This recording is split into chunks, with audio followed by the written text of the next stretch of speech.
নমস্কার বন্ধুরা, মিনু রান্নাঘরে আপনাদের স্বাগত। আজকে আমি গান্ধারা মাছ রান্না করে দেখাবো। আপনারা এই মাছগুলোর কি নাম দিয়ে চেনেন এটা কমেন্ট করে জানাবেন। আমি এই রেসিপিটা আপনাদের করে দেখাবো। প্রথমে আমি এই মাছগুলোকে ধুয়ে নিয়েছি। এবার আমি নুন হলুদ মাখিয়ে রাখবো। এবার মাছগুলোকে হলুদ নুন মাখিয়ে আমি রেখে দেবো।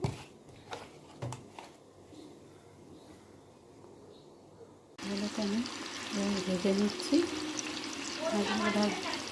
মাছগুলোকে ভেজে নিয়েছি।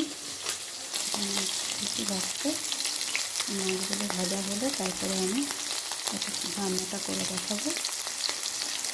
মাছগুলো আমি ভেজে নিয়েছি। এবার আমি কড়াতে তেল গরম করে পেঁয়াজগুলোকে দিয়ে দেবো। পেঁয়াজগুলো একটু ভাজা হয়ে এসছে। এবার আমি এতে টমেটো, রসুন আর কাঁচা লঙ্কা দিয়ে দেবো। রসুন, কাঁচা লঙ্কা, টমেটো দিয়ে এবার আমি নুন, হলুদ, লঙ্কা গুঁড়ো দেবো।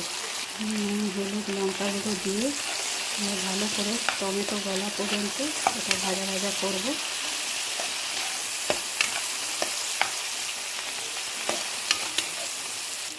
এবার এতে জিরে গুঁড়ো আর গরম মশলা আমি দিয়ে আবারও ভালো করে কষাবো।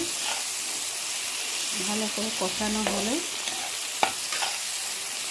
টমেটোগুলো গলে গেছে। এবার আমি মাছগুলো দিয়ে নেব।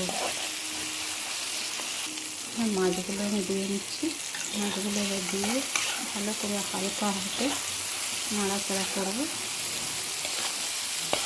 যেমন মাংস কষানো হয় এটা একটু ভালো করে মাংসের মতন কষাতে হবে। গ্যাসটা একটু কমিয়ে হালকা আছে মাছটা কষানো হলে আমি এতে একটু জল দিয়ে দেবো।